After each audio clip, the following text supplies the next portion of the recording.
and First Lady Marty Kemp, for all you have done and continue to do to support Israel in its defensive wars against Iran, Hamas, Hezbollah, and the other terror armies of the Middle East, as well as to keep the release of Israel's hostages at the top of our country's priorities in the region.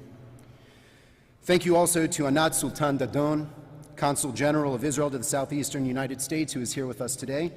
Anat will be transitioning from her post in Atlanta and moving back to Israel shortly. We deeply appreciate the Consul General's service to the State of Israel and to the State of Georgia.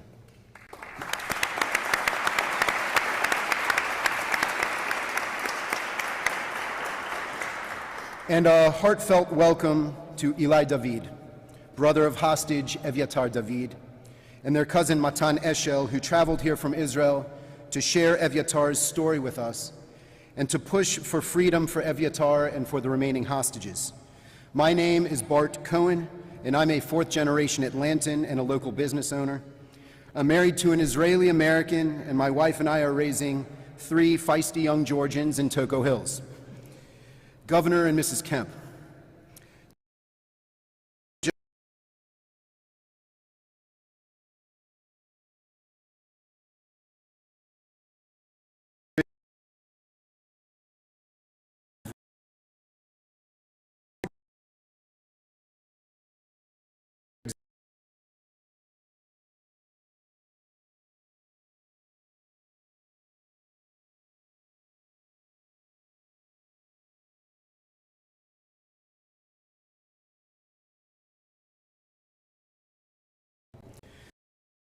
143 days in brutal conditions in the dungeons of Gaza. My name is Eden Doniger. I'm the general counsel of a global tech company which has its North American headquarters here in Atlanta. I'm also married to an Israeli American, and I also have 3 daughters we're raising here in Sandy Springs. And Bart and I, and a few other Jewish Atlantans, including Aaron Diamond, whom a lot of the press here is familiar with today, we met Eli at an event where he shared his story in May, and we were so moved by his words, but even more so, we were inspired by his unending resilience and his hope in spite of his brother's horrifying circumstances and how this crisis has destroyed his family's lives for almost 2 years. So with tremendous support from Benjamin Anthony of the Miriam Institute and his team, we pulled together a sort of small grassroots team to rally around Eli and Evyatar's family, their mother Galia, father Avishai, and sister Ayala, who've been traveling the world for almost 2 years pleading for help for Evyatar and all of the hostages. Our purpose here today, and in general as a team, is simple and clear: to raise our voices so that Evyatar's story is heard by political leaders and policymakers, by media personalities, and by community members, to push for freedom from brutal captivity for Evyatar and all of the hostages. Governor and Mrs. Kemp, you always encourage Georgians to rally around the causes we believe in. So thank you for making this cause your cause and for making our voice your voice. And to the members of the press who are all gathered here today, we appreciate you taking the time to listen and to share this urgent and painful topic. So Governor Kemp and then Eli, we're honored now to hear your voices.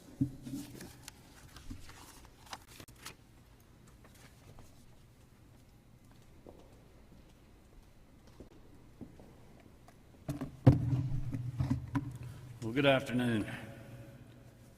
I want to thank you all for joining us on such a painful and solemn occasion. Bart, I want to thank you and Eden for organizing today's events and for being such tireless champions for our friends and allies in Israel. I too want to recognize our Consul General, Anat. You have been an incredible friend to the people of our state. You have been an effective and a passionate leader, someone that Marty and I have had the pleasure of getting to know over the last several years, both in peacetime and war. But also, most importantly, when visiting the country of Israel, you were such a great tour guide and host for us, so we appreciate you so much. I want to thank you for your hard work and your commitment. Because of you, the relationship between our two peoples is stronger than ever, and we will sorely miss your leadership as your time in this post draws to an end. So thank you again for all that you have done.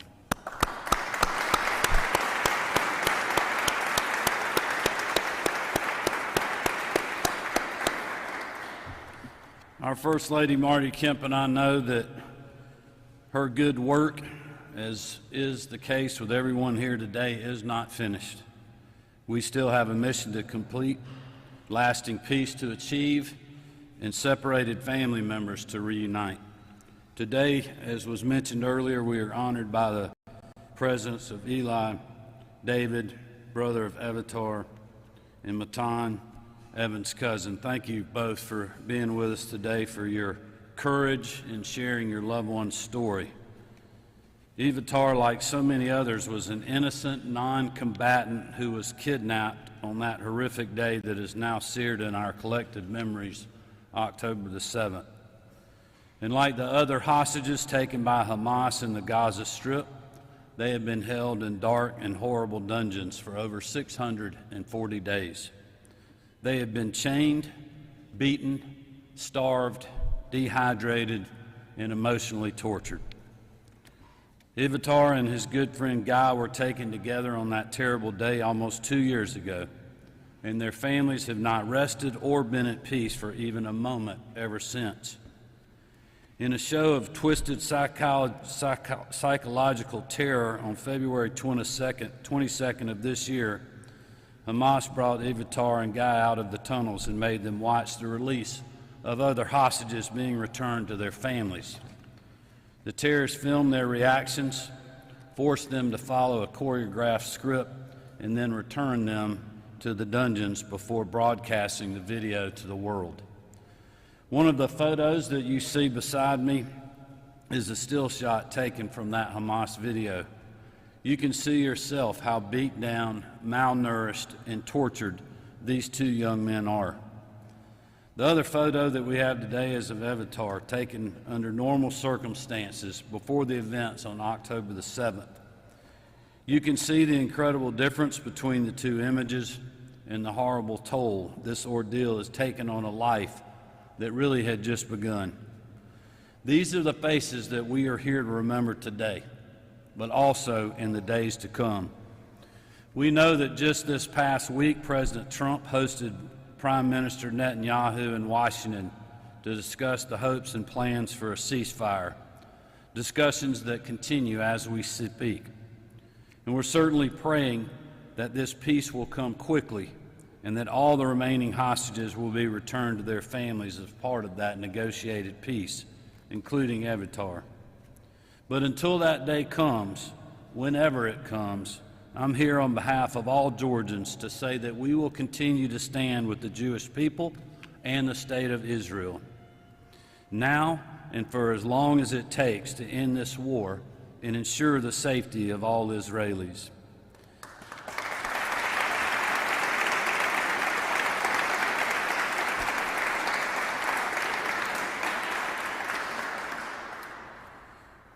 That support from well before roughly 1,200 civilians were attacked and killed in the October 7th attacks to this moment has been unwavering, and it will remain so.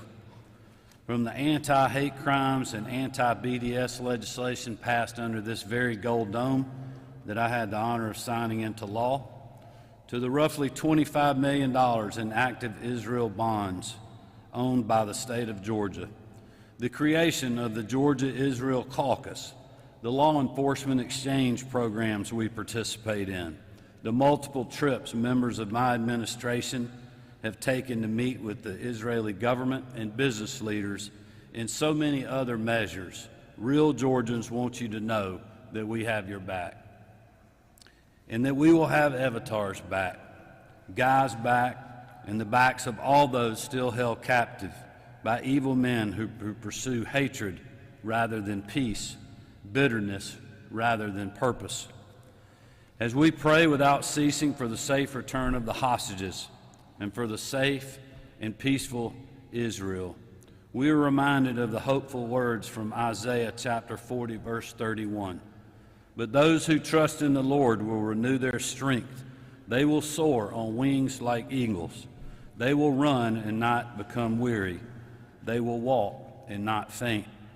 We put our trust in the Lord, Adonai, and that trust has been rewarded again and again.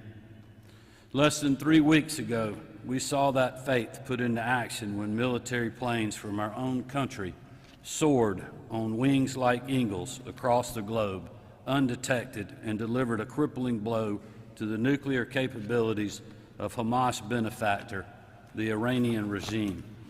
That historic operation was a joint venture between the almighty forces of the United States and Israel, and its incredible success is just the latest reminder of what we can achieve when we work together.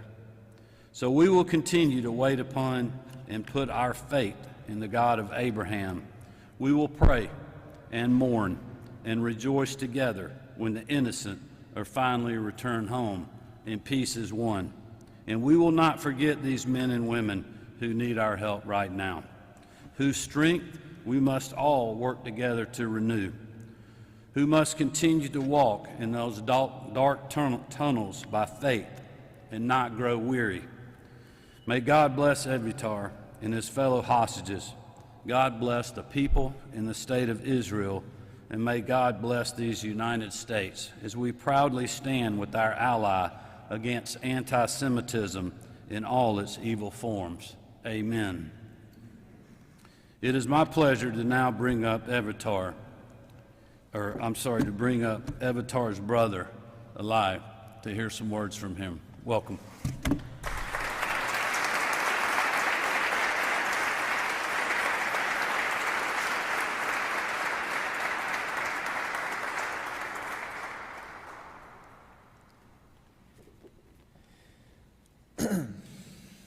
Before I begin, I want to take a moment to express my deepest thanks to the wonderful Jewish community of Atlanta and to Or Torah community specifically.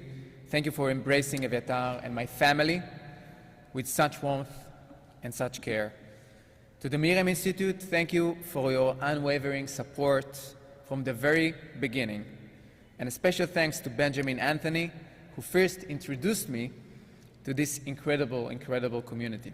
And finally, to Eden, Barak, Aaron, Governor Kemp, First Lady Kemp, the governor's team, and everyone behind the scenes, thank you for your dedication and for making this event possible. It's more than 21 months since October 7th, and still this day, this October 7th, this disaster still echoes in my mind like it was yesterday.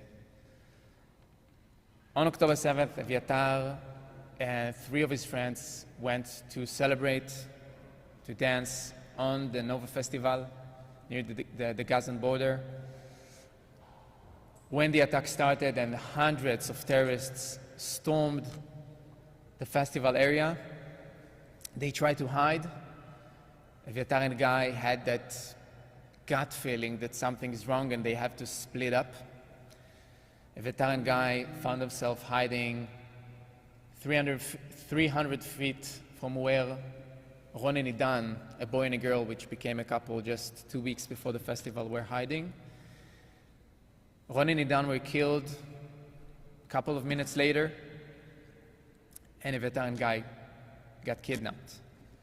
They were sent to the dungeons of Gaza, and they were broadcasted on the same day for all the world to see, when they're handcuffed, when they're terrified, when they were looking straight into the camera, in one of Hamas's propaganda videos, trying to make us terrified and horrified as well.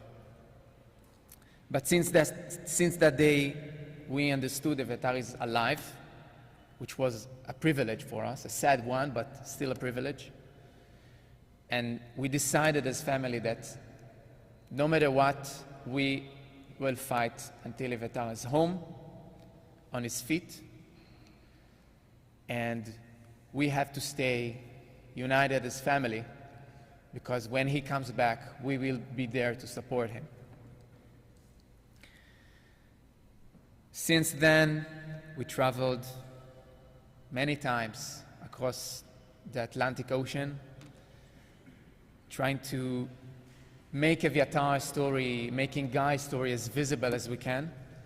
Evyatar and Guy are childhood friends. They know each other since they're 1. They went to the same kindergarten. They grew up together. They both love the same music, love the same TV shows, same sports. They both play guitar brilliantly, and for the last few years, Evyatar and I are playing music every week at my parents'. It became a tradition. I play the piano and he plays the guitar, and it became a special moment every Friday that we are bonding, having fun as brothers, singing. And anytime I manifest Evyatar's return, I'm thinking about those special moments when he plays the guitar and I play the piano. When the released hostages came back on last February, after the hideous video was released, they told us that there is one thing especially that holds them up down there. And for Evyatar, it was same manifestation that I am manifesting. It was so important for him to tell me through the released hostages that he misses playing music with me, like we did every Friday. And knowing that we manifest the same thing, although we are so far away and so disconnected for so long, really brought me into tears of frustration and joy and hope and pain. Everything came together. But I think it reminded me how strong our connection is, our bond is, and how music is something that connects us.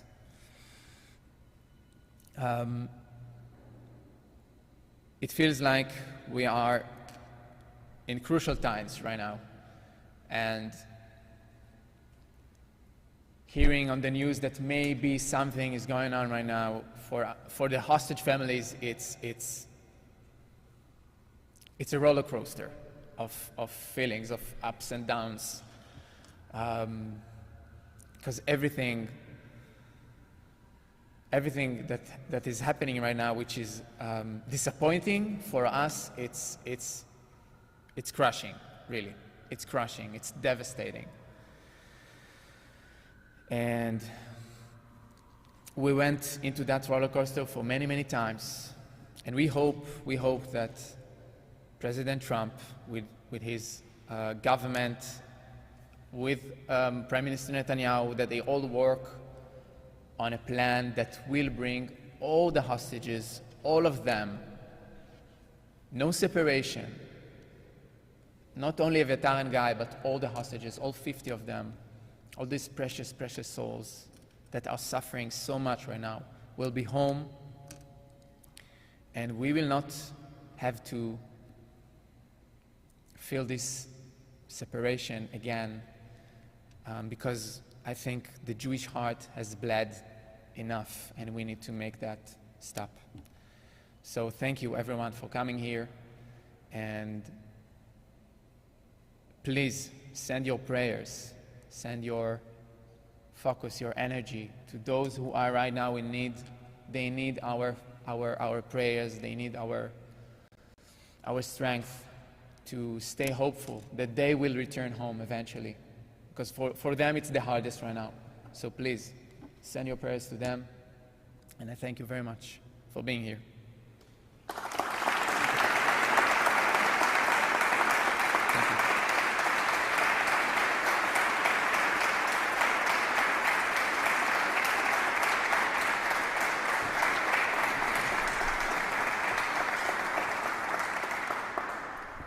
Okay, thank you, Eli. And at this point, we'd like to invite the Consul General to the southeast, Anat Sultan Dadon, to say a few words, and then we'll close it out. Thank you.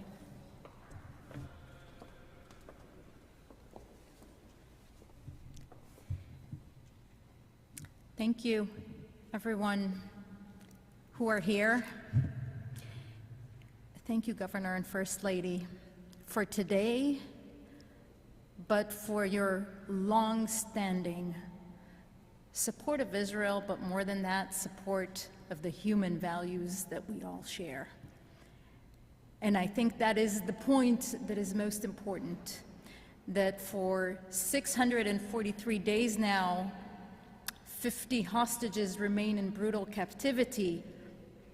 But for those 643 days, their family members, like Eli and Matan, have been busy day and night, going all around the world, using their voices to remind everyone that this has to end, that they have to return. And I think that your embracement of that is a reminder that it is not only the family member's responsibility. It's a responsibility that we all share. This is not only about them, it is about us. We are not right until they are not all home with us. And so thank you, everyone, for being here. And Eli, I wish for you to play music with Aviatar soon. Thank you.